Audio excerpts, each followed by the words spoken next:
Welcome to sports live presented by Cool. আপনাদের সাথে আছি আমি মঞ্জুরি আজাদ, সেই সঙ্গে আমি রঞ্জন শান্ত। বিশ্বকাপ বাছাই পর্বের ফিরতি লেগে বাংলাদেশের বিপক্ষে 1-0 গোলের জয় পেয়েছে ফিলিস্তিন। অতিরিক্ত সময়ের একমাত্র গোলে পয়েন্ট পাওয়ার স্বপ্ন ভেঙে গেল স্বাগতিকদের। ম্যাচে দারুণ লড়াই করলেও গোলের সহজ দুটি সুযোগ নষ্ট করেন ফয়সাল আহমেদ ফাহিম ও রাকিব হোসেন। সব মিলিয়ে ফিলিস্তিনের বিপক্ষে টানা সপ্তম হারের স্বাদ পেল বাংলাদেশ। আমি ছেলেদের নিয়ে গর্বিত, বিশেষ করে প্রথমার্ধে আমরা বেশ ভালো খেলেছি। ম্যাচের বাকি সময়েও সুযোগ তৈরি করেছি, কিন্তু বড় ম্যাচের টেম্পারমেন্ট ধরে রাখতে পারিনি। শক্তিশালী প্রতিপক্ষের বিপক্ষে 95 মিনিটের গোলে হেরে যাওয়াই বলে দেয় ছেলেরা কতটা লড়াই করেছে। ম্যাচটি বেশ কঠিন ছিল। আমরা জানতাম ঘরের মাঠে বাংলাদেশ বেশ শক্তিশালী। লেবাননকে তারা 1-1 গোলে রুখে দিয়েছিল। আমরা আমাদের সেরাটা দিয়ে চেষ্টা করেছি। দিন শেষে জয় পেয়েছি, এটাই গুরুত্বপূর্ণ। কালকে আমরা এই সময় এখানে কথাই বলছিলাম এই বিষয়গুলো নিয়ে মঞ্জুরি, যে ঘরের মাঠে এবং কিংস অ্যারেনা খুব দারুণ ভেন্যু বাংলাদেশের জন্য পয়া, তবে শেষ পর্যন্ত একেবারেই অতিরিক্ত সময় এসে আরও একটা আক্ষেপ। খেলাটা খুব ভালোভাবেই শুরু করেছিল বাংলাদেশ, তবে শেষ পর্যন্ত সেটার ফল পেল না।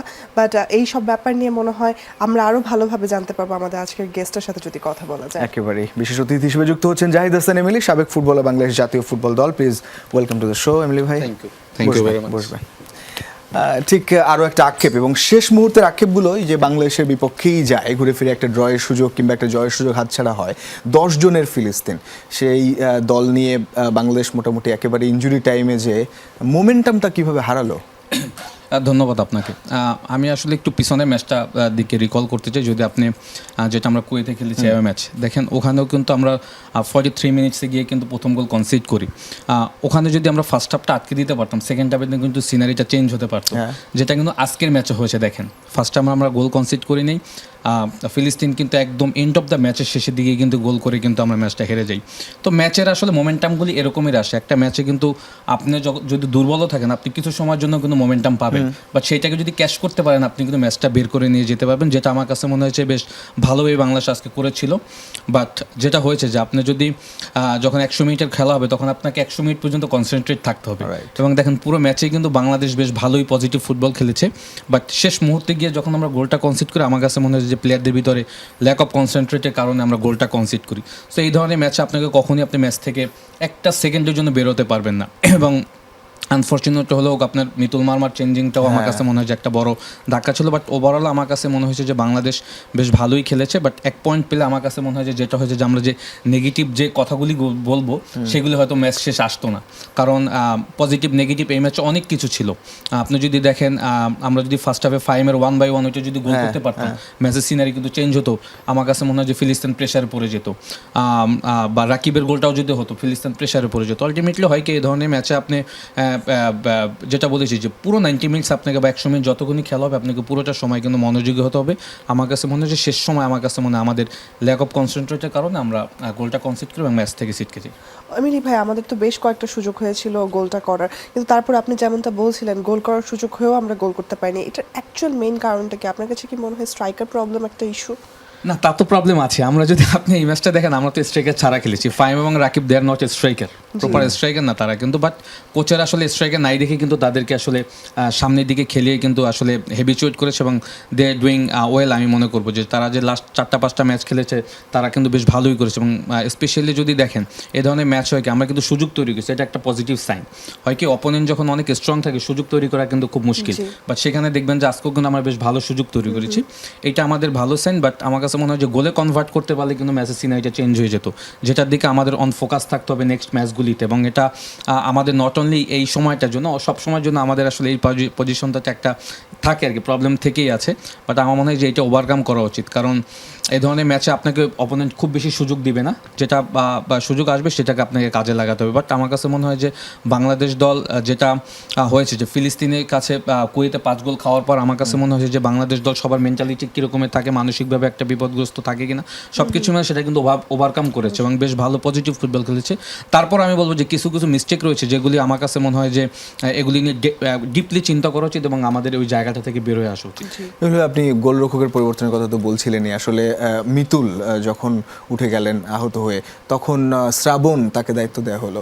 গোলবারের গত কয়েক বছরে সবচেয়ে বড় নাম জিকো, কি মনে হয় স্কোয়াডে থাকার পরও কেন সুযোগ পেলেন না? না, এটা আমি আপনার সাথে আমিও একদম এগ্রি করি।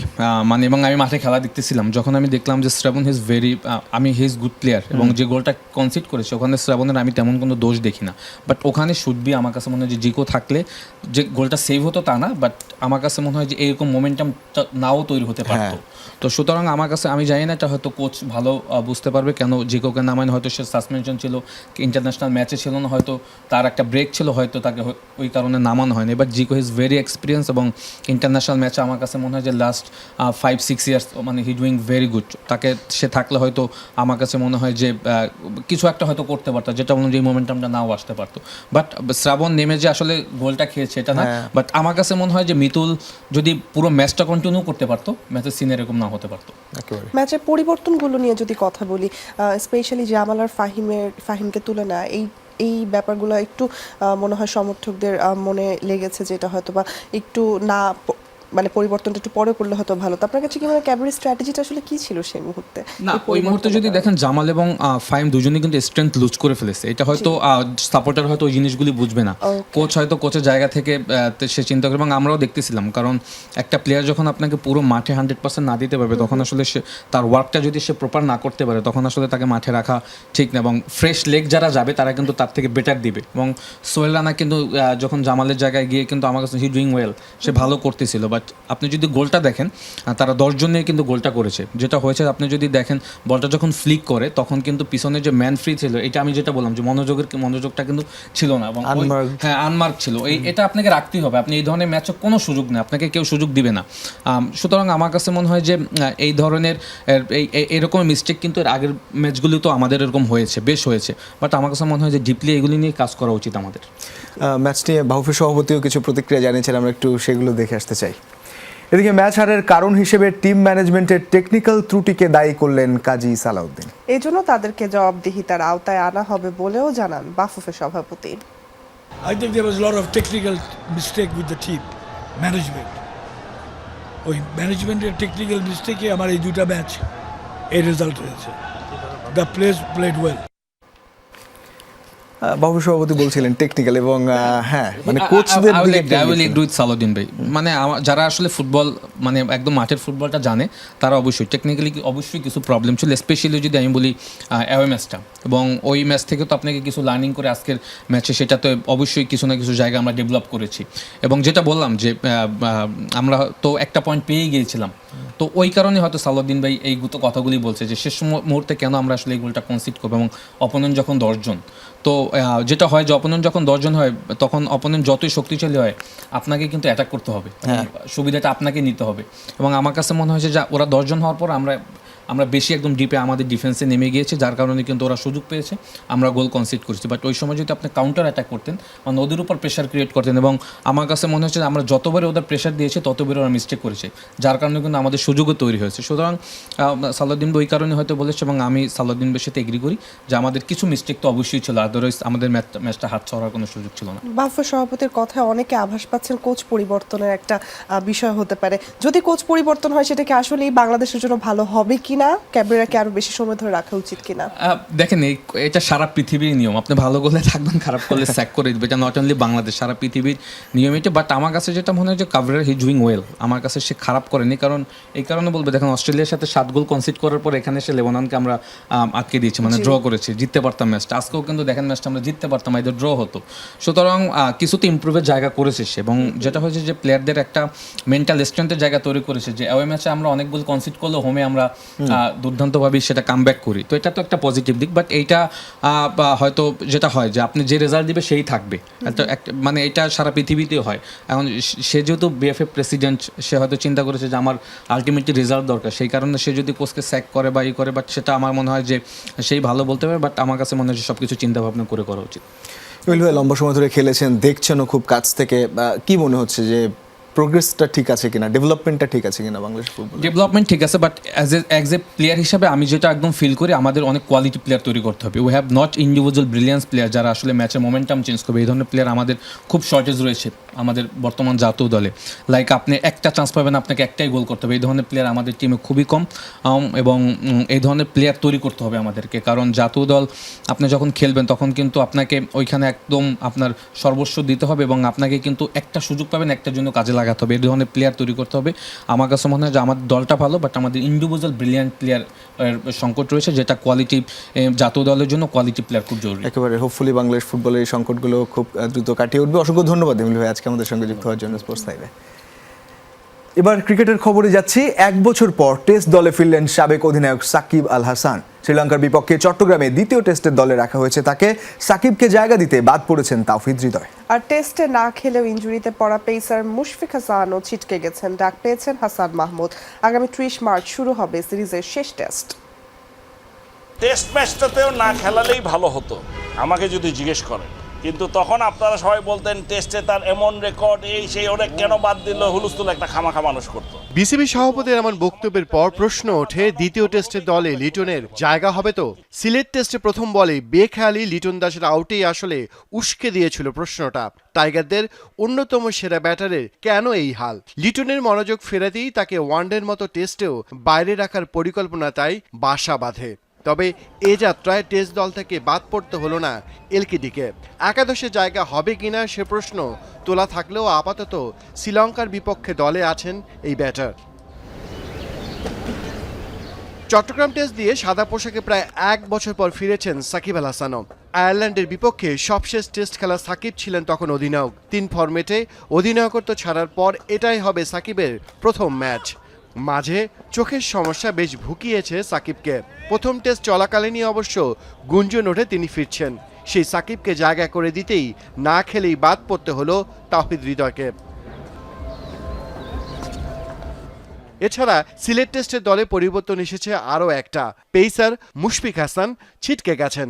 একাদশে না থাকলেও ইনজুরিতে পড়েছিলেন এই পেসার। তার বদলে ওয়ানডের মতোই ডাক পেয়েছেন আরেক পেসার হাসান মাহমুদ। যদিও 328 রানের বড় ব্যবধানে প্রথম টেস্ট জিতে সিরিজে 1-0 এগিয়ে আছে লঙ্কানরা। শেষটা তাই সমতায় ফেরার, একই সাথে হোয়াইট ওয়াশ এড়ানোর চ্যালেঞ্জ হাথুরু সিংয়ের সামনে। অমিত, যমুনা স্পোর্টস, ঢাকা। মহান স্বাধীনতা দিবসকে উৎসর্গ করে প্রীতি ম্যাচের আয়োজন করেছে বিসিবি। লাল ও সবুজ দলে ভাগ হয়ে সেখানে অংশ নেয় সাবেক ক্রিকেটাররা, যেখানে লাল দলের কাছে 11 রানে হার সবুজ দল। এদিকে টেস্টে টাইগারদের ব্যর্থতা নিয়ে হতাশা প্রকাশ করেছেন সাবেক ক্রিকেটার হাবিবুল বাশার। জানালেন লঙ্কানদের মতো বিপর্যয় সামলানোর ব্যাটার নেই বাংলাদেশের। স্বাধীনতা দিবসকে আরও স্মরণীয় করে রাখতে প্রতি বছরই বিশেষ এক আয়োজন করে থাকে বাংলাদেশ ক্রিকেট বোর্ড। সাবেক ক্রিকেটারদের নিয়ে এবারও অনুষ্ঠিত হয়েছে প্রীতি ম্যাচ, যেখানে লাল দল ও সবুজ দলে ভাগ হয়ে খেলেছেন আকরাম খান, হাবিবুল বাশার, মোহাম্মদ রফিক, নাইমুর রহমান দুর্জয়, জাভেদ ওমর ও সৈয়দ রাসেলরা। টি10 ম্যাচে সবুজ দলকে 11 রানে হারিয়েছে লাল দল। হান্নান সরকার, আব্দুর রাজ্জাকদের দেয়া 120 রানের জবাবে 109 রানে থামে জাভেদ ওমর, মোহাম্মদ রফিকদের সবুজ দল। সর্বোচ্চ 66 রান করে ম্যান অফ দ্য ম্যাচ হয়েছেন রফিক। এদিন ম্যাচ শেষে গণমাধ্যম কর্মীদের সঙ্গে কথা বলেছেন সাবেক ক্রিকেটার ও বর্তমান head of women wing Habibul Bashar. কথা বলেছেন প্রথম টেস্টে টাইগারদের অসহায় আত্মসমর্পণ নিয়ে। আমাদের সমস্যা হচ্ছে আমরা শুরুতে বেশি উইকেট পড়ে গেছে, পরে দিয়ে রিকভার করার মতো ব্যাটসম্যান থাকেনি। তো আমার মনে হয় ইমপ্রুভমেন্টের জায়গা না, ইট ইস অ্যাবাউট অ্যাডাপ্টেশন উইকেটের সাথে নিজের খেলাটাকে চেঞ্জ করা। বিকজ এ ধরনের করে ড্রাইভ করতে গেলে আপনি আউট হয়ে যাবেন, এবং এ ধরনের উইকেটে কিন্তু যদি আপনি সেট হয়ে যান, বলটা যদি একটু পূরণ হয় 20 ওভার পরে কিন্তু রান করাটা অনেক সহজ। বাংলাদেশ টিমে যারা খেলে থাকেন রেগুলার, তারা ঘরোয়া ক্রিকেটটা খুব একটা খেলার সুযোগ পান না। আমার মনে হয় যে ঘরোয়া ক্রিকেট এখন যেরকম উইকেটে খেলা হয়, সেটা যদি তারা খেলতে পারেন, বেশি খেলেন, এরকম উইকেটে খেলা সহজ হবে। ঘরোয়া ক্রিকেট তাদের খেলা উচিত যদি টেস্ট ম্যাচে রেগুলারলি ভালো করতে চান। টেস্ট ম্যাচ কিন্তু শেখার জায়গা নয়, টেস্ট ম্যাচ শিখে আসতে হয়। এদিকে ঘরের মাঠে অস্ট্রেলিয়ার কাছে 2-0 হেরে ওয়ানডে সিরিজ হাতছাড়া করেছে নারী ক্রিকেটাররা। তবে শেষ ম্যাচে জয় নিয়ে হোয়াইট ওয়াশের লজ্জা এড়াতে চান নিগার সুলতানার দল। নতুন দায়িত্ব পাওয়া বাশারও আশাবাদী সিরিজ থেকে ইতিবাচক কিছু পাওয়ার। ব্যাটিংটা ভালো হয়নি, আর একটু বেটার ব্যাটিং আশা করেছিলাম। আমাদের কাছে আসলে ইমপ্রুভমেন্টটা খুব ইম্পর্টেন্ট ছিল। প্রথম দুটি ম্যাচে আসলে আমরা সেটা করতে পারিনি, কোনো কারণে উই জাস্ট আমরা ফেল টু ডু দ্যাট। যেটা আমাদের প্রত্যাশা ছিল, যেটা করার আমাদের চাওয়া ছিল, সেটা আমরা করতে পারিনি। দেখা যাক, আরেকটা ম্যাচ আছে কালকে, আমরা জানি আমাদের ইচ্ছা প্রতি ম্যাচে যেন একটু করে ইমপ্রুভ করতে পারি। আগামী 31 মার্চ প্রথম টি-20তে অজিদের মোকাবেলা করবে বাংলার নারীরা। সানজানা আইভি, যমুনা স্পোর্টস। এই ছিল আজকের স্পোর্টস লাইভে। এতক্ষণ সাথে থাকার জন্য সবাইকে ধন্যবাদ। আল্লাহ হাফেজ।